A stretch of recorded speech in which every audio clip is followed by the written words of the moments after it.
arrêté dans le livre de Hébreux 10 et nous avons vu, il y a des paroles que très souvent quand on lit ces versets, on les lit à la légère, on passe sur mais des fois un mot est très important. Et vous avez remarqué que dans ces versets, ça nous dit que Jésus a offert une seule offrande pour toujours, éternellement.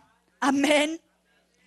Il dit qu'il a offert une seule offrande et il n'offre plus de continuelle offrande comme faisaient les sacrificateurs souverains dans l'Ancien Testament.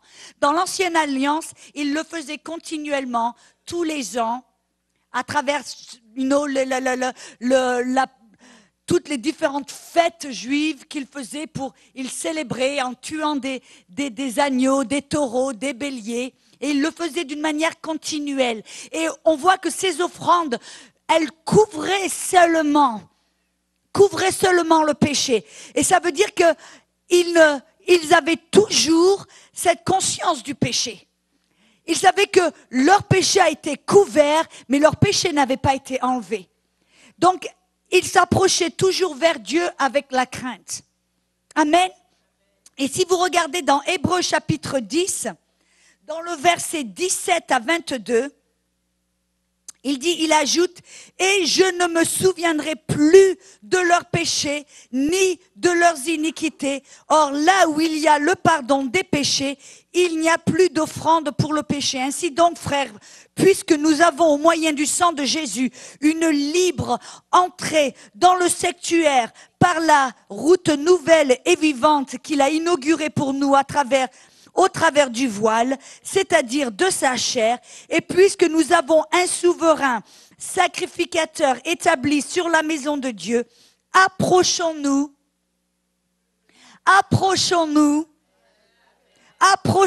avec un cœur sincère dans la plénitude de la foi, les cœurs purifiés d'une mauvaise conscience et le corps lavé d'une eau pure.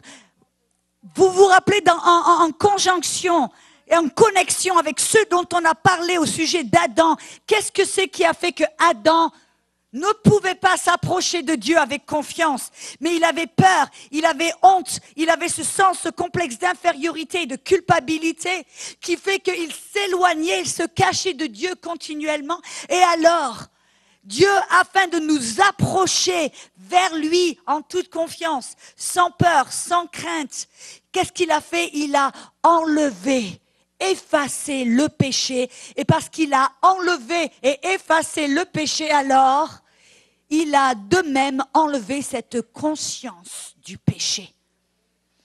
Parce que c'est la conscience du péché qui a fait que Adam ne pouvait pas.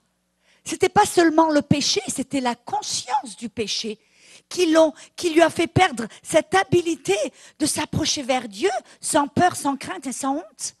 Alors Dieu s'est débarrassé du péché et parce qu'il s'est débarrassé du péché une fois pour toutes, pour toujours, à travers une seule offrande pour l'éternité, ça veut dire que maintenant, non seulement notre esprit est purifié, le péché est enlevé, mais notre conscience, on peut maintenant avoir une conscience qui est purifiée du péché.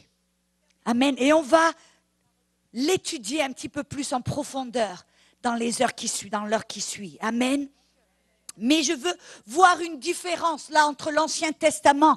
Qu'est-ce qui se passait? Le souverain, le sacrificateur souverain. Vous savez que la seule manière, quand il s'approchait de l'alliance, comment on appelle ça, dans l'endroit le plus saint, il y avait l'endroit où il y avait les chérubins, il y avait la manne, il y avait la verge d'Aaron qui avait fleuri. Amen. Mais alors, le sacrificateur souverain, afin d'aller dans le lieu le plus saint pour offrir le sang des béliers, il le faisait avec crainte. Et ils avaient tellement peur à cause du péché que le jugement arrive qu'il lui mettait une corde autour de la cheville. Et alors, c'était seulement le sacrificateur souverain qui pouvait aller dans le lieu le plus saint. Il était le seul qui avait le droit de le faire. Alors, il allait avec crainte, avec une corde attachée à la cheville. Et alors, il y rentrait avec peur. Il en allait derrière le voile pour offrir le sang et verser le sang sur l'autel. Mais s'il y avait quelque chose qui n'était pas fait de façon bien, s'il y avait un péché ou quelque chose qui était fait non selon les prescriptions de Dieu, alors qu'est-ce qui se passait? Le jugement tombait et le sacrificateur tombait. Et alors personne d'autre ne pouvait y aller, donc qu'est-ce qu'il faisait? Voilà, ouais, il levait, le tirait les pieds premiers, à la première. Mais maintenant, maintenant, à travers Jésus, vous vous rappelez ce que le livre de Jean, dans Jean 15, 38, ça nous dit que quand Jésus est mort sur la croix et qu'il a dit « Tout est fini, c'est accompli ». Qu'est-ce qui s'est passé? Tout d'un coup, il y a eu un tremblement de terre et le voile qui séparait la présence de Dieu qui était dans le lieu le plus saint, l'endroit où les prêtres devaient aller, les sacrificateurs devaient y aller avec crainte. Le voile a été déchiré d'en haut en bas. Qu'est-ce que ça voulait dire? Que à présent, la voie était ouverte. Que maintenant, à travers Jésus, on peut aller dans la présence de Dieu sans crainte, comme si le péché n'avait jamais existé. Alléluia! Gloire à Dieu. Hébreux 10, 19 nous dit: ainsi donc, frères, puisque nous avons au moyen du sang de Jésus une libre entrée dans le sanctuaire. Maintenant, on n'a pas besoin d'avoir peur. Malheureusement, la plupart des chrétiens, ils ont toujours cette notion que Dieu est en colère. Oh, si je pouvais en parler un petit peu plus. Ils ont toujours cette impression qu'ils s'approchent de Dieu, que s'ils ne se sont pas bien conduits, alors la foudre va tomber. Ils s'approchent toujours vers Dieu avec cette conscience du péché, comme s'ils étaient avec ce complexe d'infériorité. J'ai pas assez prié, j'aurais dû jeûner, j'ai pas assez lu ma Bible. Et alors ils s'approchent de Dieu avec ce complexe d'infériorité, cette honte, ce sens de culpabilité, cette conscience du péché. Et vous ne pouvez pas avoir une intimité et avoir une relation chaleureuse et intime avec Dieu, avec cette conscience, avec cette peur de Dieu. Amen. La Bible nous dit dans 1 Jean 4 que la peur, ça apporte le tourment. Et alors, un chrétien qui a peur de Dieu, et quand je dis peur, je ne parle pas de la peur qui est le respect de Dieu, qui est honorer Dieu. Ça, on en a besoin. Amen. Mais je parle de la crainte qui nous fait sentir comme si on est inférieur, qu'on doit marcher dans la honte et dans la culpabilité. Ce genre de crainte, la crainte du jugement venant de Dieu, ça, on doit s'en débarrasser. Amen. Parce que ça va nous empêcher de nous amener vers Dieu, de nous approcher vers Dieu dans la confiance. Amen. Et dans l'amour. Alléluia. Donc on voit que Dieu, à travers Jésus, s'est débarrassé du péché. Non seulement du péché, mais il veut qu'on se débarrasse de cette conscience du péché. Et on voit que cette justice ne peut venir qu'à travers Jésus-Christ. Amen. Romains 3, 10, il y a un verset que très souvent les gens utilisent, mais de la mauvaise manière, qu'ils ne comprennent pas. Vous avez toujours des gens qui essaient de vous contre-attaquer ou avoir un débat, débattre avec vous. Et ils disent, il n'y a personne qui peut être juste. Personne ne peut être juste à la face de Dieu. Et il vous amène vers Romains 3, 10. Romains 3, 10 qui dit, il n'y a point de juste, même pas un seul. Mais vous savez, la plupart des gens, qu'est-ce qu'ils font? Ils prennent un verset hors de contexte. Quand vous regardez dans le contexte, que vous voyez de verset à 21, de verset 19 à 20, Qu'est-ce que Paul essayait d'expliquer? Paul essayait d'expliquer que les Juifs sous la loi ne pouvaient pas devenir justes. La loi n'était pas faite pour les rendre justes. La loi était faite pour les accuser, les condamner, leur montrer qu'ils ne pouvaient pas être justes sans Dieu, qu'ils avaient besoin d'un sauveur. Et après il dit, même les païens sans la loi ne peuvent pas être justes. Non, il n'y en a pas un seul juste devant Dieu. Non, même pas un seul. C'était le point que Paul essayait d'expliquer, que personne ne peut être juste par lui-même. Que vous soyez sous la loi ou sans la loi, personne ne peut atteindre la justice sans Dieu, sans Jésus-Christ. Car la justice nous est donnée à travers Jésus-Christ. Amen. Est-ce que le verset 21 à 26, on y va très vite, Romains chapitre 3, versets 21 à 26. Ici, mais maintenant, sans la loi, est manifestée la justice de Dieu. Je saute un petit peu plus loin. Justice de Dieu par la foi en Jésus-Christ pour tous ceux qui croient. Il n'y a point de distinction car tous ont péché et sont privés de la gloire de Dieu. Le point que Paul essaie de nous montrer, de nous expliquer, c'est que personne ne peut être juste par leurs propres moyens. On ne peut pas obtenir la justice par nous-mêmes, que vous essayez de le faire par la loi ou sans la loi, mais le seul qui puisse nous restituer et nous redonner la justice, c'est Jésus-Christ, en mettant notre foi en Jésus-Christ. Amen. Jérémie 23, verset 6. Jérémie 23, verset 6. C'est dans ces jours, le prophète Jérémie avait prophétisé le jour où la justice serait rendue à l'homme. Il dit, dans ces jours, Juda sera sauvé et Israël demeurera en sécurité. Et c'est ici le nom dont on l'appellera, l'Éternel notre justice, qui est en hébreu Jéhovah Tzidkenu. Vous avez tous entendu parler de Jéhovah Shalom, notre Fils, Jéhovah Jireh, celui qui nous donne la provision, Jéhovah Rapha, celui qui nous guérit. Et il y a Jéhovah Tzidkenu. La nature de Dieu est justice. Et c'est lui-même Jésus qui nous donne sa nature. Amen. Si vous avez reçu Jésus et vous avez mis votre foi en Jésus, alors vous avez reçu la nature de Dieu qui est justice. Dieu est Jéhovah Tzidkenu, notre justice. Amen. Et on doit savoir encore que cette justice est un don gratuit. Cette justice est un don gratuit. Amen. Vous ne pouvez pas obtenir la justice en essayant de vous conduire bien, en essayant de faire certaines choses pour plaire à Dieu, en disant si je lis ma Bible, toute ma Bible, alors je vais devenir juste. Ou si je prie, je jeûne pendant 40 jours, je vais devenir juste. Non, la justice vous est donnée à travers Jésus-Christ, c'est un don gratuit. Amen. Ésaïe 54, 17 dit, leur justice, leur salut vient de moi, dit le Seigneur. Ah, c'est une bonne nouvelle. Amen.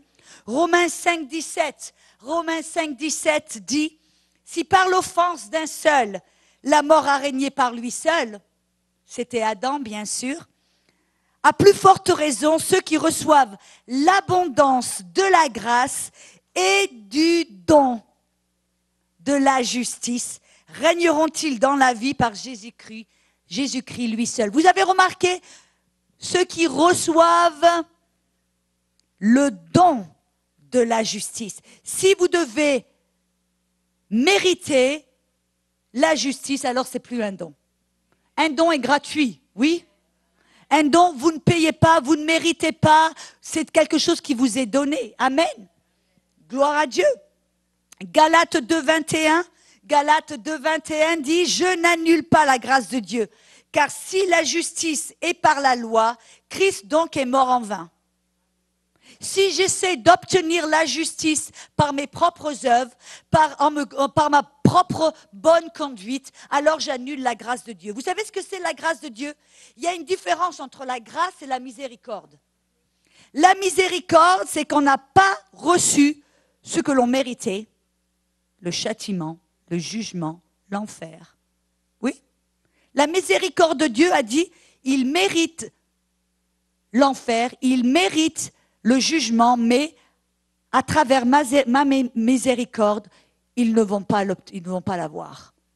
Et la grâce, qu'est-ce que c'est? C'est que l'on reçoit tout ce que l'on ne mérite pas. Toutes les bénédictions de Dieu. La justice de Dieu. La guérison, le salut, le Saint-Esprit. C'est la grâce de Dieu, c'est-à-dire que la miséricorde nous pardonne et nous restitue, nous pardonne le péché, nous enlève, nous fait échapper du jugement. La grâce de Dieu nous donne tout ce que Dieu a et tout ce que Dieu est. Amen. Romains 4, 6, David, qui était un prophète, des centaines d'années avant, a prophétisé et a vu le jour où Dieu pardonnerait l'homme et pardonnerait tout le péché de l'homme. Dans Romains 4, 6, il dit que de même David exprime le bonheur de l'homme à qui Dieu impute la justice sans les œuvres. Ça veut dire qu'on devient juste, non pas parce qu'on le mérite, non pas parce qu'on se conduit bien, non pas parce qu'on agit toujours et on ne pêche pas, mais on est rendu juste à travers Jésus-Christ, simplement parce qu'on choisit de croire en Jésus-Christ et le sacrifice qu'il a fait pour nous. Amen. Je vais vous poser une petite question, ou je dirais plutôt, c'est une petite illustration pour essayer de vous montrer exactement ce que je veux dire. Il y a quatre hommes différents. Il y en a un, il est musulman. Il y en a un, il est bouddhiste. Il y en a un, il est hindou. Et il y en a un, il est chrétien. Tous les quatre meurent au même moment. Ils arrivent devant Dieu, devant le trône de Dieu. Et Dieu leur dit, pourquoi est-ce que je vous laisserai rentrer dans ma maison? De quel droit est-ce que vous pouvez rentrer? Et alors le musulman s'élève, il dit, moi, j'ai prié 5 fois par jour. Moi, j'ai donné des offrandes aux pauvres. Moi, j'ai même donné mon corps et sacrifié mon corps en djihad et tuer les infidèles. Alors moi, je mérite de rentrer. Après, le bouddhiste vient et dit, moi, j'ai fait un serment de pauvreté. Moi, j'ai renoncé à tout confort.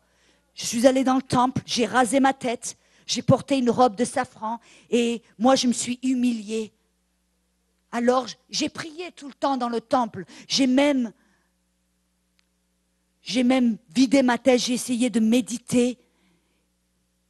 Et alors, je l'ai fait ça tout le temps. Moi, je mérite Après, l'hindou, il arrive, il dit, ah, mais moi, je suis végétarien. C'est-à-dire que j'ai refusé de manger de la viande pour honorer mes ancêtres. Alors moi, je suis allé au temple et j'ai fait tous les rituels que le temple demande et qui sont obligatoires. Moi, j'ai même prié, je suis allé au temple. Et après, il y a le chrétien qui arrive, qui dit, moi, je peux rentrer parce que moi, je suis allée à l'église à chaque fois que les portes étaient ouvertes. Moi, j'ai payé ma dîme. Et moi, j'ai lu ma Bible, 5 chapitres par jour, Dieu. Et moi, j'ai essayé d'aimer mon prochain. Quelle est la différence entre les 4? Aucune. Pourquoi? Parce que chaque personne essaie de mériter le salut et la justice à travers leurs propres œuvres. Vous voyez, un chrétien qui est motivé par les œuvres, qui est motivé par ses propres actions et d'essayer d'obtenir la justice à travers ses propres œuvres n'est pas différent d'un musulman, d'un bouddhiste ou d'un hindou. Est-ce que vous voyez? Quelle est la base de leur mérite? Ce n'est pas ce qu'ils font pour Dieu, mais ce que Dieu a fait pour eux. Un chrétien qui comprend sa justice, c'est un chrétien qui va dire, Dieu, j'ai le droit de rentrer, non pas parce que je suis parfait, non pas parce que je suis sans péché, mais parce que Jésus est mort pour moi, parce qu'il m'a rendu juste, parce qu'il a payé le prix et qu'il a payé le prix pour le péché. Voyez la différence à travers tout le monde. Il y a toutes les religions sont toujours basées sur les œuvres que l'homme doit faire pour mériter les bénédictions de Dieu ou pour apaiser la colère de Dieu. Et il y a beaucoup de chrétiens qui ont la même mentalité. Qu'est-ce que je dois faire? Si je prie, Dieu va me bénir. Si je fais ça, Dieu va me bénir. Si je m'arrête de faire fumer, de faire ci, ça, Dieu va pouvoir me bénir. Ou si je fais ça, tout d'un coup, la colère, on a peur de la colère de Dieu, que Dieu va nous juger. C'est exactement la même mentalité qu'un musulman, qu'un bouddhiste, qu'un hindou, ou que toute autre religion dans le monde. Amen. Est-ce que vous voyez la nécessité d'être renouvelé dans notre façon de voir les choses et de nous approcher vers Dieu? Amen. Alléluia. Et la bonne nouvelle, c'est que Dieu, non seulement il nous donne sa justice, mais il nous rend juste. Il nous donne sa nature. 2 Corinthiens chapitre 5, verset 17. 2 Corinthiens chapitre 5, verset 17. Si quelqu'un est en Christ, il est une nouvelle créature. Amen. Les choses anciennes sont passées. Voici, toutes choses sont devenues nouvelles. Et qu'est-ce que c'est? Verset 21 dit, celui qui n'a point connu le péché, Jésus, il l'a fait devenir péché afin que nous devenions en lui justice de Dieu. Amen.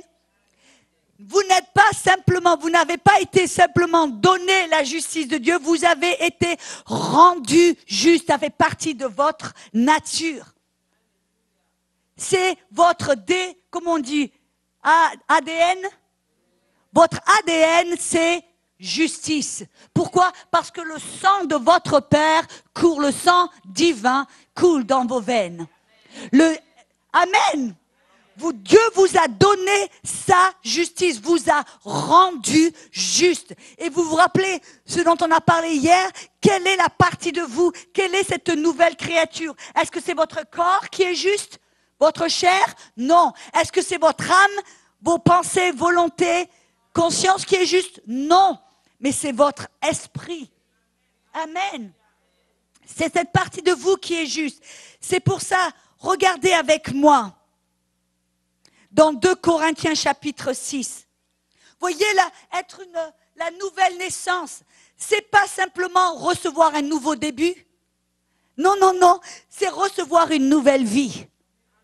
C'est-à-dire que votre passé, vos péchés, tout a été complètement anéanti, effacé même de la mémoire de Dieu. Et maintenant, Dieu recommence à zéro. Et maintenant, vous commencez avec une nouvelle vie. Et vous commencez dans la justice. Dieu vous a rendu juste. Dans 2 Corinthiens chapitre 6, versets 14 à 16, on voit ici un parallèle. Et c'est ce dont on parlait hier. Qu'on doit renouveler notre âme pour découvrir qui nous sommes et qui nous sommes dans l'esprit. Arrêtez d'essayer de vous juger à travers votre chair, vos 5 sens, vos émotions. Parce que vos émotions vont vous trahir. Vos 5 sens vont vous mentir. Mais vous devez arriver à vous percevoir, à vous connaître et à vous juger selon l'esprit. Et la Bible dit dans 2 Corinthiens chapitre 5, versets 14 à 16, il y a un parallèle entre le chrétien et le païen. Amen. Ne vous mettez pas avec les infidèles sous un joug étranger, car quel rapport y a-t-il entre la justice et l'iniquité? Dieu vous appelle justice. Il appelle l'infidèle ou le païen injustice. Il appelle le chrétien justice. Quel rapport y a-t-il donc entre la justice et l'iniquité? Ou qu'y a-t-il de commun entre la lumière et les ténèbres? Regardez votre voisin et dites, ouh, tu es lumière. Si tu es chrétien, tu es lumière. Quel accord y a-t-il entre Christ et Bélial? Bélial, c'est un autre nom pour le nom du diable, de Satan. Il dit, vous avez remarqué ici que Paul appelle le chrétien justice, lumière, Christ. Quand Dieu vous regarde, il ne voit pas, il ne vous voit pas, il voit Christ. Parce que dans l'esprit, Christ est en vous et vous êtes en Christ. La nature de Christ est en vous. 1 Jean 4, 17, tel il est dans ce monde, tel vous êtes. Amen. Il l'appelle aussi, allons voir un petit peu plus loin, Christ et diable. Il vous appelle un temple de Dieu. Pourquoi? Parce que vous avez reçu la présence de Dieu. La présence de Dieu qui était derrière le voile, dans le lieu le plus saint, maintenant, elle est partie. Et où elle est? En vous. Vous êtes maintenant le temple de Dieu. Est-ce que je veux que vous puissiez réaliser? Arrêtez d'essayer d'être saint, d'être lumière. Arrêtez d'essayer d'être comme Christ. Arrêtez d'essayer d'être un chrétien. Arrêtez d'essayer d'être un croyant, d'être justice. Non, vous avez été rendu juste. Vous êtes justice. Vous êtes Christ. Vous êtes lumière. Vous êtes justice. Arrêtez d'obtenir quelque chose qui vous a déjà été donné. Vous avez déjà vu l'image d'un chien qui tourne, qui essaie de s'attraper sa propre queue? Il fait des tours, il n'arrête pas, jusqu'à ce qu'il tombe. Les chrétiens sont comme ça, très des fois. Ils sont comme si, vous avez vu les hamsters dans une roue. Ils tournent dans la roue continuellement. Essayez d'obtenir ou de devenir quelqu'un. Dieu vous a déjà rendu juste. Il vous a déjà transformé. À l'intérieur, dans votre esprit, vous êtes lumière, vous êtes Christ, vous êtes justice. Amen. Donc on doit arrêter de se voir et de se juger selon la chair. On doit commencer à se voir et à se juger selon l'esprit. Et dans l'esprit, on est beau. On a vu ça hier. Dans l'esprit, on est parfait. On est accompli. On est comme un chef-d'œuvre qui a été fait par la main de Dieu. Et Dieu ne fabrique pas de poubelles. Amen. Mais pourquoi est-ce que des fois, on se juge si sévèrement? On est si sévère, on est si... Amen. On se regarde dans la chair. On se perçoit à travers nos émotions. Amen. Alléluia. Remarquez encore, on a une seule nature et c'est la nature de Dieu en nous. Amen. Romains chapitre 5, verset 19. Il dit que comme par la désobéissance d'un seul homme, beaucoup ont été rendus pécheurs, de même, par l'obéissance d'un seul, beaucoup seront rendus justes. Vous avez été rendus justes. Alléluia. Et parce que nous sommes justes, maintenant, cette nature de Dieu en vous, cette nature de justice en vous, qu'est-ce qu'elle veut faire? Elle veut marcher dans la justice. Cette nature en vous veut faire et accomplir la volonté de Dieu. C'est ce qu'on a vu. Dieu, maintenant, nous a transformés. On a vu hier, afin de transformer nos actions, il a d'abord transformé notre cœur. Amen. Et pourquoi est-ce qu'on ne marche pas dans la justice ou on ne marche pas droit, comme on pourrait dire? C'est parce qu'on pense, notre façon de penser, notre mentalité n'est pas bonne. Et on a vu hier, Proverbe 23, 7, que tel qu'il est, comme il est dans ses pensées, comme il se voit dans ses pensées, tel il est. Vos actions vont toujours suivre votre façon de penser. Amen. Alléluia. Gloire à Dieu. Et cette justice, parce que maintenant, nous avons été rendus justes. Dieu nous a rendus justes. Alors, à travers cette justice, Dieu nous restitue tout ce que Adam avait perdu. Il avait perdu l'autorité, Dieu nous la redonne. Il avait perdu son habileté intellectuelle. Amen. Il avait perdu sa confiance en Dieu. Maintenant, Dieu nous donne cette assurance de nous approcher vers Dieu. Amen. Alléluia. tout nous est restitué. C'est quelque chose qui doit être ancré en nous, que l'on doit savoir, c'est que la justice n'est pas une croissance spirituelle. La plupart des gens, quand vous demandez « est-ce que vous êtes juste ?», les gens ne lèvent pas la main. Pourquoi? Parce qu'ils s'imaginent que la justice, c'est une croissance spirituelle. C'est-à-dire qu'on grandit dans la justice. Non, non, non, non. La justice n'est pas une croissance ou une maturité spirituelle. Qu'est-ce que c'est? Vous vous rappelez ce que c'est la justice? C'est un don, mais c'est un don ou c'est un droit légal qui nous donne le droit de nous approcher vers Dieu sans ce complexe d'infériorité, sans cette honte ou ce sens de culpabilité ou la peur, la crainte. Amen. Comme on a vu dans Hébreux 10, 19, qu'on peut s'approcher vers Dieu avec toute assurance, sans crainte, avec confiance. Amen. Donc la justice, ce n'est pas un but à atteindre. Très souvent, les gens s'imaginent que le plus ils grandissent dans leur foi, le plus ils deviennent justes. Non, non, la justice n'est pas un but à atteindre, ce n'est pas une croissance. Vous pourriez dire, il n'y a pas de différents degrés de justice. Mais vous êtes juste 100% dès que vous recevez le Seigneur Jésus-Christ, que vous deveniez dès de nouveau une nouvelle créature, alors vous êtes aussi juste que Jésus lui-même. Vous ne serez pas moins juste, vous n'êtes pas moins juste, au plus juste que quand vous allez aller au ciel. Est-ce que vous comprenez ce que je veux dire? Vous êtes aussi juste maintenant que le jour où vous allez arriver au ciel et recevoir, votre corps sera ressuscité.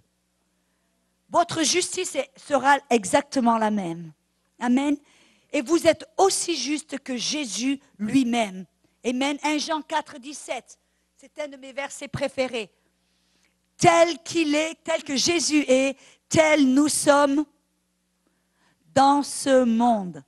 La plupart des gens s'attendent, quand je vais aller au ciel, que je vais avoir mon nouveau corps, alors là, je serai juste. Tout sera parfait. Et il passe à côté de la cible. Pourquoi? Parce que maintenant, dans ce monde, vous avez été rendu 100% juste. Avec cette habilité, ce droit légal de vous approcher de Dieu comme si le péché n'avait jamais existé. Parfaite, complète, accomplie en Christ. Amen. Alléluia.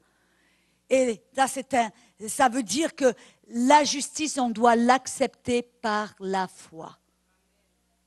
Qu'est-ce que c'est la foi? Hébreux 11, 1. La foi, c'est l'espérance, c'est la conviction des choses que l'on espère. C'est l'assurance et la conviction, la persuasion des choses que l'on ne voit pas. Pourquoi est-ce que je dis cela? Parce que la plupart des temps, les gens, s'ils ne se sentent pas justes, ils pensent qu'ils ont perdu leur justice.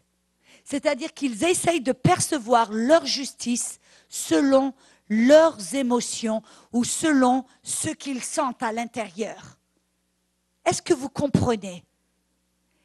Mais la justice, on doit la recevoir et on doit marcher dans la justice par la foi. Ça veut dire qu'au moment où vous vous sentez le moins juste, au moment où vous avez échoué, vous êtes tombé, vous avez fait quelque chose que vous ne vouliez pas faire, à ce moment-là où vous vous sentez condamné, vous vous sentez honteux, vous vous sentez laid, c'est à ce moment-là que par la foi, vous devez savoir et vous devez vous convaincre, je suis juste.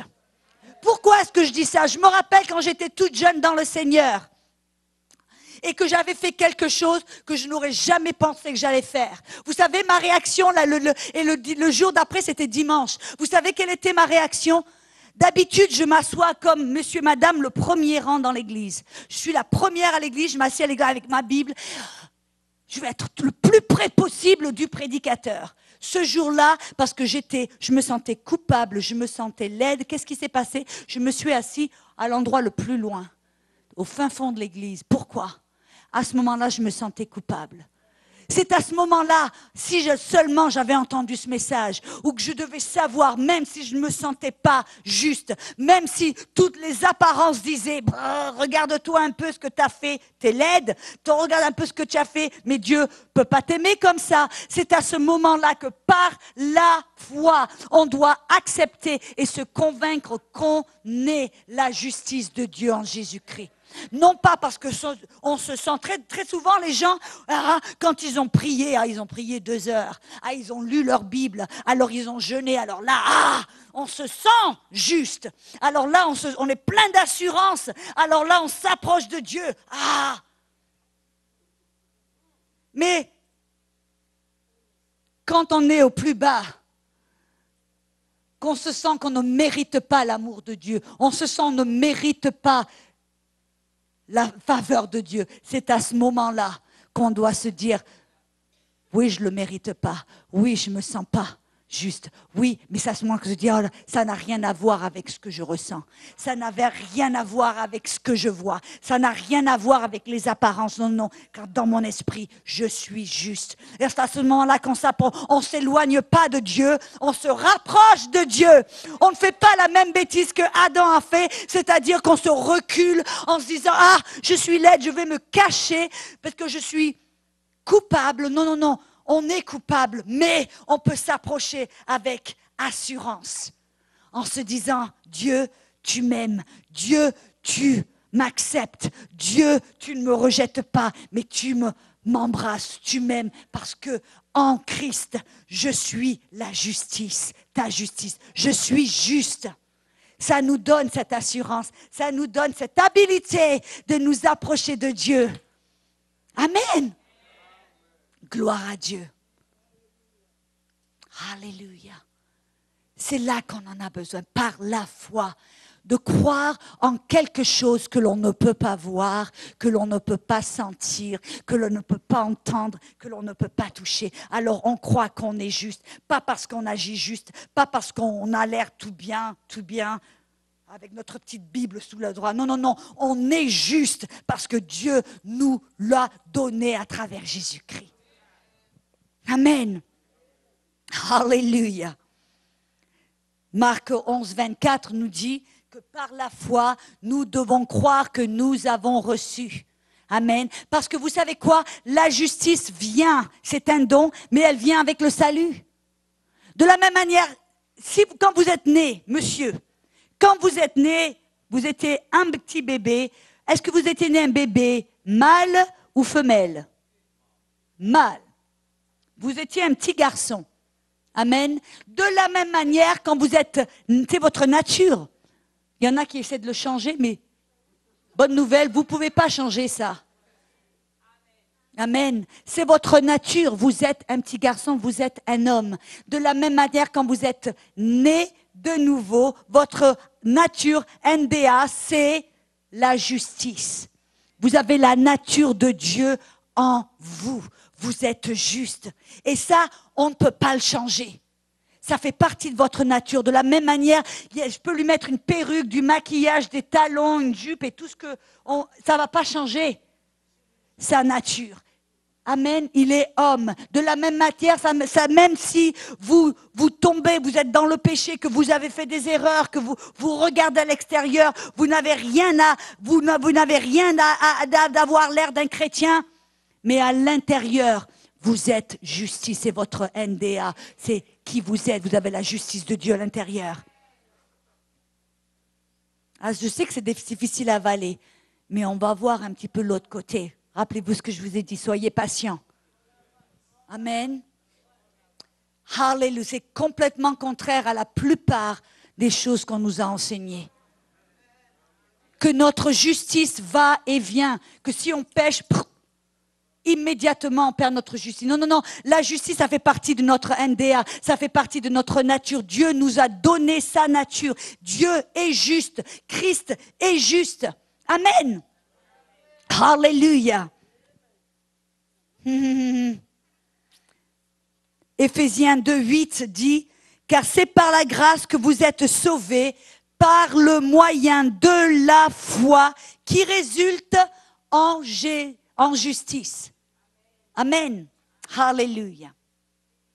Et alors on a vu la chose la plus importante. Pourquoi est-ce que Dieu nous a rendus justes, nous a donné sa propre justice, nous a donné sa nature et a mis sa nature à l'intérieur de nous. Il a changé notre cœur, notre esprit, afin que nous puissions nous approcher de lui sans crainte, sans honte, sans complexe d'infériorité. Amen. Et vous savez que simplement écouter ce genre de message sans vraiment laisser que ce message vous transforme et vous transforme votre manière de penser, ça ne va pas changer votre vie. C'est ce qu'on a dit hier. Vos actions vont toujours suivre votre façon de penser. Et si vous continuez à penser comme vous pensiez avant, alors vous allez continuer à agir comme vous agissez avant. Amen. Si vous ne voyez pas de la victoire dans votre vie, alors il doit y avoir un changement dans votre façon de penser. Votre âme doit être renouvelée. Amen. Et qu'est-ce que c'est qui a fait que Adam ne pouvait pas avoir une amitié, une intimité avec Dieu? C'était la conscience du péché. C'est ça, c'est la conscience du péché qui a en fin de compte donné naissance à toutes les religions du monde. Parce que la conscience du péché, elle est dans le chrétien, mais elle est aussi dans le non-chrétien. Vous savez, dans Romains chapitre 1, Paul explique que toute personne a à l'intérieur comme un vide, a quelque chose, on dit en anglais home device. Ça veut dire il y a quelque chose à l'intérieur qui vous donne immédiatement conscience que Dieu existe. Il a dit de façon que personne n'a d'excuse. On a tous à l'intérieur quelque chose qui nous dit Dieu existe. Et si vous savez que Dieu qui est pur, qui est saint, qui est parfait, amen, existe, tout d'un coup ça vous donne une conscience que vous êtes moins que le standard de Dieu, que vous êtes, sinon ça vous rend conscience de votre condition qui est une condition du péché. Et cette condition du péché, c'est ça qui crée cette conscience du péché. Et cette conscience du péché, c'est ça qui fait que vous ne pouvez pas avoir une relation avec Dieu. C'est pour ça que toutes les relations du monde, que certaines relations, même moi je vois des fois en Inde, les gens, afin de pouvoir s'approcher vers Dieu, qu'est-ce qu'ils essaient de faire afin de se débarrasser de cette conscience du péché? Ils essayent de payer pour leur propre péché. Qu'est-ce qu'ils font? Ils vont ramper sur les genoux sur du verre cassé. Ils vont le faire pendant 10 kilomètres pour essayer de payer pour leur péché. Pourquoi? Parce qu'ils ont cette conscience du péché. Il y en a même, je me rappelle sur l'île de Corsica, il y en a même qui vont se faire crucifier sur la croix pour payer pour leur péché. Aussi, c'est comme ça que le Vatican a été construit. Les indulgences, qu'est-ce que c'est? Les gens qui se sentaient sous le poids du péché, la conscience du péché qui a fait « je dois me débarrasser de cette conscience du péché. Je dois faire quelque chose pour payer pour le péché. » Alors qu'est-ce qu'ils font? Ils leur disent « si vous donnez de l'argent, alors votre péché sera payé ou le péché de votre bien-aimé sera payé. Ils vont sortir du purgatoire pour aller au paradis. » Qu'est-ce que c'est qui a fait que certaines gens sont prêts à payer de l'argent, à faire certaines choses? C'est cette conscience du péché qui fait je dois payer pour le péché. Mais vous savez, on regarde des gens qui font de telles choses, mais aujourd'hui, dans l'Église, il y en a toujours qui ont cette même mentalité. Il y en a toujours qui ont cette conscience du péché. Mais ces gens, on le sait maintenant, il est impossible de payer pour nos propres péchés. C'est impossible. Ils ne peuvent pas se débarrasser de cette conscience du péché. Mais dans l'Église aujourd'hui, il y en a beaucoup qui, de la même manière, marchent dans la défaite, dans la honte, dans le rejet, qui marchent dans le tourment. Parce que la conscience du péché, qu'est-ce que ça fait? Ça amène la peur et le tourment. Amen. Et il n'y a aucune différence entre un chrétien, on a vu hier, qui est maître de toutes choses, Mais s'il agit comme un enfant, c'est-à-dire un enfant qui agit sous la loi, qui essaie de satisfaire la colère de Dieu par ses propres œuvres, ou qui essaie d'atteindre et de recevoir les bénédictions de Dieu à travers ses propres œuvres, alors cette personne marchera toujours dans le tourment. Ça ne sera jamais assez. Le diable va vous dire, tu n'as jamais prié assez longtemps. Tu as lu 20 paragraphes de la Bible, ce n'était pas assez, il fallait en lire 30. Tu as jeûné 7 jours, le diable va te dire, tu aurais dû jeûner 20 jours. Tu as donné 1 000 $, le diable va te dire, ah ben c'était pas assez, tu avais encore 20 $ dans ta poche, tu ne les as pas donnés. Est-ce que vous voyez ce que je veux dire? Amen. Cette conscience du péché qui a fait que les incroyants ou les croyants, les chrétiens, marchent dans le tourment, dans la défaite. Amen. Ezra 9,15 dit, « Nous voici devant toi dans notre culpabilité, car à cause de cela, on ne peut se tenir devant toi. » Dans la culpabilité, avec cette conscience du péché, on ne peut pas s'approcher ou se tenir devant Dieu. Amen.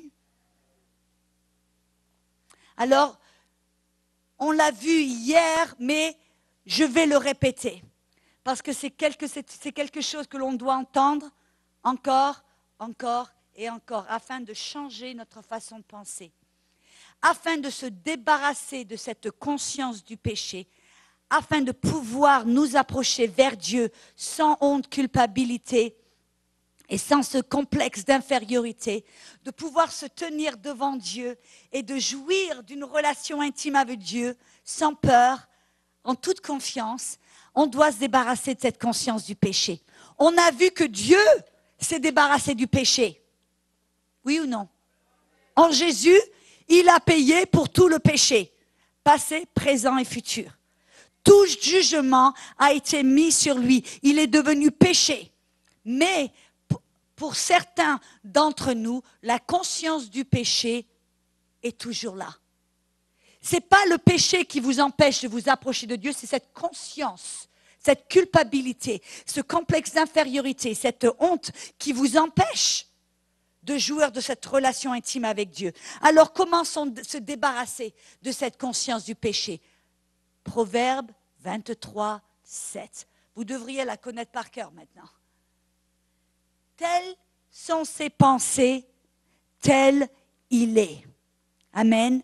Comme il a pensé dans son âme, tel il est. Ça veut dire que si vous gardez cette conscience du péché, si vous vous focalisez sur le péché, alors cette conscience du péché va rester. Amen.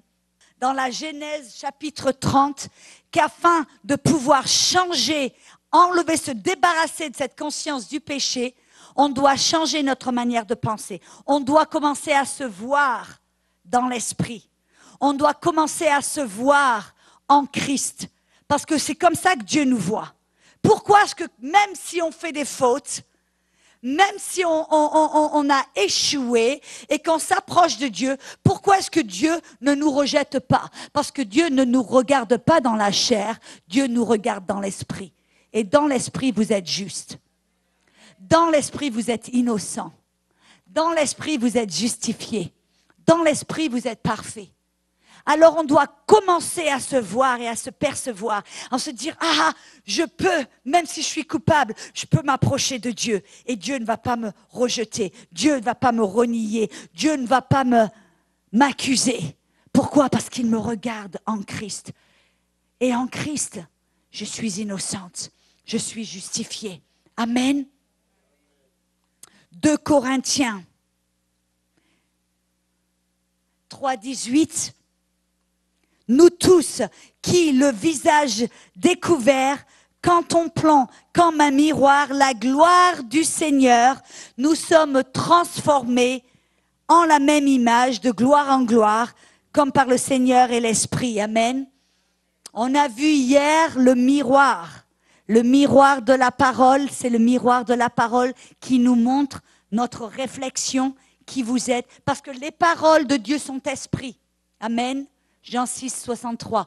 Les paroles de Dieu sont esprit. Et ces paroles, cette Bible, en fin de compte, si vous me permettez, c'est comme une fenêtre dans le monde spirituel.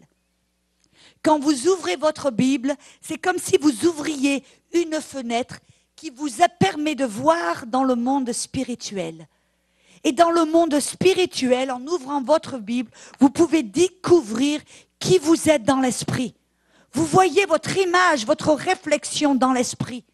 Vous découvrez que vous êtes un ambassadeur, que vous êtes un vainqueur. Vous êtes béni, vous êtes guéri. Vous pouvez tout faire.